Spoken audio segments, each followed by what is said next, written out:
Hello everybody, this is Master Joe. Welcome to a review of vintage GIJOE figures. Today we look at this 1987 Raptor.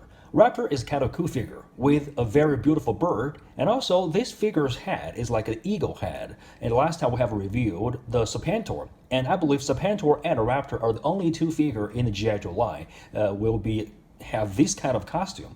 And actually, Raptor is not very popular among the GIJOE fans because they think this figure is not really realistic. It is kind of funny head here, but in my mind, it is very cool because if you like He-Man, you will think this figure is very familiar. Yes. And this figure is based on the sorceress in the He-Man world. And so I think it's kind of cool. And the sorceress is the girl sorceress, and he is the wizard, the male sorcerer. Okay, and also this figure, I believe he and Serpentor are the only two wear this kind of costume figure in the GIJOE line. Serpentor is the Cobra, and he is the Eagle. And to my surprise, this figure is a Cobra. He joined the Cobra team. And if he joined the GIJOE team, it will be much cooler because Cobra and GIJOE are really the battle between the Snake and the Eagle. Alright, so this figure he didn't appear in the cartoon. Actually, he just appeared in the commercial and is very briefly. But he appeared in the comic books. In the issue 59, he made his first appearance. In the comic books, he leads the Cobras to attack GIJOE after GIJOE testing their military equipment. And he is also a few members knows that Cobra Commander is a fake Cobra Commander, which is dressed up by the Fred 7. Fred 7 actually shot Cobra Commander from behind. And actually, Raptor is the person who buried Cobra Commander. And later on, he just told the main banner about this. And in the issue number 98, the Cobra Commander is back. And that issue is about getting rid of the traitors. And so Cobra Commander lock these traitors in a ship. And there are Man Banner, Raptor, Zartan, Voltor, and Firefly. And that ship just drive into the volcano. And there was a huge explosion. And only until the issue number 114, we know that the Zartan is survived, but Raptor is dead in the issue number 98. So that is a piece of story in the comic books.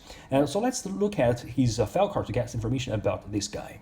Alright, so here is the file card. His code name is Raptor, and he's a Cobra Falconer, and his file name is unknown. Raptor was a Yappy tax consultant who took up falconry as a pastime and soon became obsessed with avian blood sport. He discovered that by breeding bigger and stronger birds and equipping them with steel-tipped talons, and they were capable of attacking much more profitable game. Caught poaching on the Cobra mink ranch by Destro, Raptor joined the ranks of the Cobra Legions and began work on developing a bird of prey strong enough to attack the GIJOE. Raptor doesn't have any delusions about what he is, even if he dressed up in that bird suit of his and spends most of his time in a giant bird cage. Those are means to an end, and the bottom line for Raptor is his non-taxable profit margin.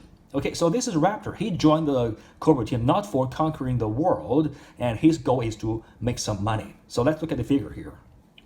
Alright, so this is the figure, Raptor. It is a pretty cool figure, and he has two accessories. One is this falcon, and his name is Talon, and also with a backpack. That is the wingsuit.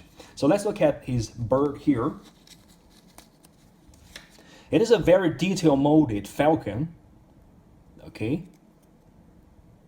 And also there are two strings. I believe this two string will help this falcon to carry some explosive. So in the comic books, the falcon has two functions. The first is to find where the GIJOE is. The second is to steal the jewelries. And actually this guy, because he's a gold digger, he just loves those jewelries and the money. And that is the only purpose he joined the Cobra team. And also we can see there is a necklace here.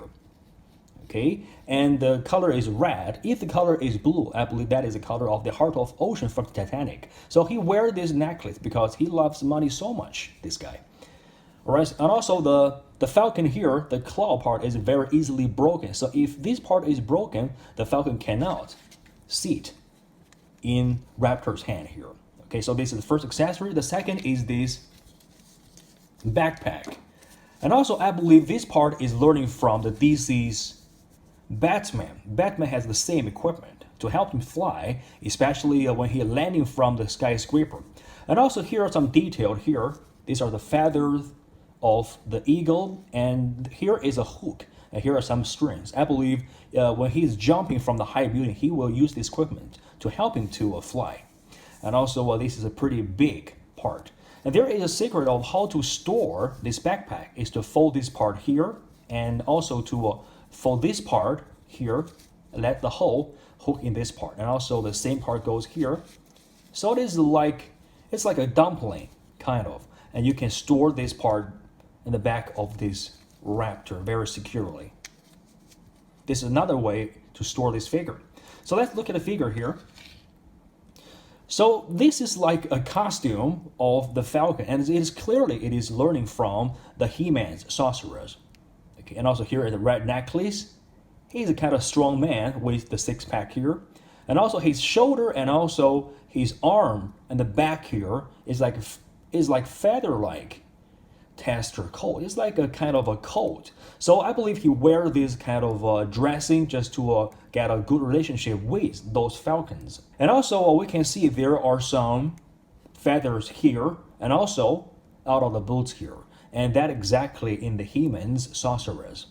And his belt, there is an eagle head here. It looks very heavy metal. And he is wearing a pair of gloves. That is very important if you train the falcons, because falcon's claw is very sharp. And on his left leg, there is a pistol. And it's kind of lazy because the holder and all the pistol is painted with the same color. I think the holder should be like the color black or brown. Okay, all in all, this is a very cool figure. Let's see the articulation. The head can go back and forth because there is a ball joint inside of there. After the 1985, all the figures can just do this nodding head movement. And also the head can go left to the right, no problem. You can rotate his arm and the band at the elbow, 90 degrees. You can swivel his arm. And also you can move his torso a little bit, no problem. And his leg can go up and knee bend down, 90 degrees. So you can pose a lot of positions. And now let's just put his wings on. Just throw it at him. Okay, and also there are two holes on his wings. So that is the place where he can grasp these wings. So he can fly in the sky. So either you can just let him stand on your shelf and also let him to fly in the sky. It is very cool figure here. And also you can just rest his falcon on his arm here.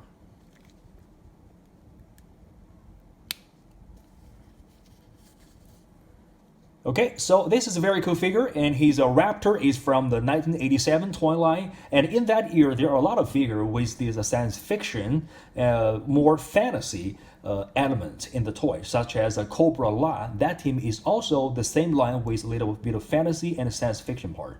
All right, thank you very much for watching. And if you like my today's video, so please press like and leave some comment here, because your like and your comment is my motivation to make future videos. Thank you so much. See you next time.